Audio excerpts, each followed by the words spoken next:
na yote ambayo Mungu amekusudia kwetu yatakwenda kutimia kupitia neema ambayo Mungu anaiachilia.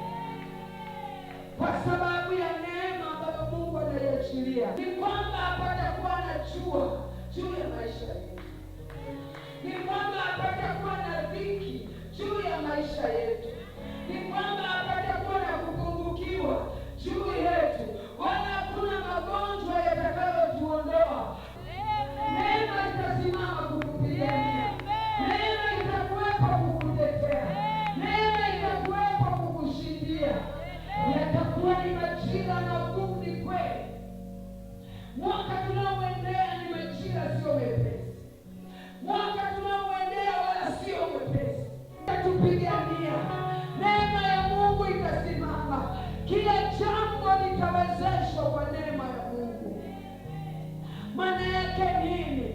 Mungu atatunyeshea mvua ya haki, Mungu ataachilia mvua ya baraka, Mungu atafanya kila jambo liwe shwari, kila jambo litawezeshwa kwa neema yake, kwa sababu Mungu atatuonekania, kwa sababu Mungu ataimarisha hatua zetu, kwa sababu Mungu atatunyoshea mapito yetu, kwa sababu yeye ataiweka ngome yake juu ya maisha yetu.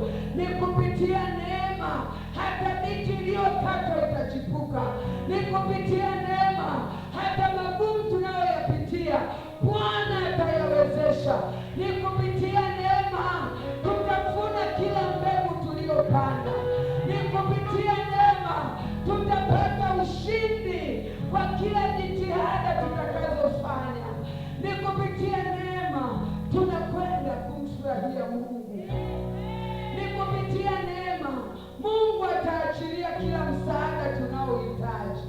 Ni mwaka wa neema juu ya neema, ni mwaka wa neema juu ya neema, ni mwaka wa neema juu ya neema. Sijui kama mnanielewa ninachokisema, ya kwamba ni mwaka wa neema. Iko neema itakubeba, iko neema itakupigania, iko neema itakuinua, iko neema itakusaidia hata katika magumu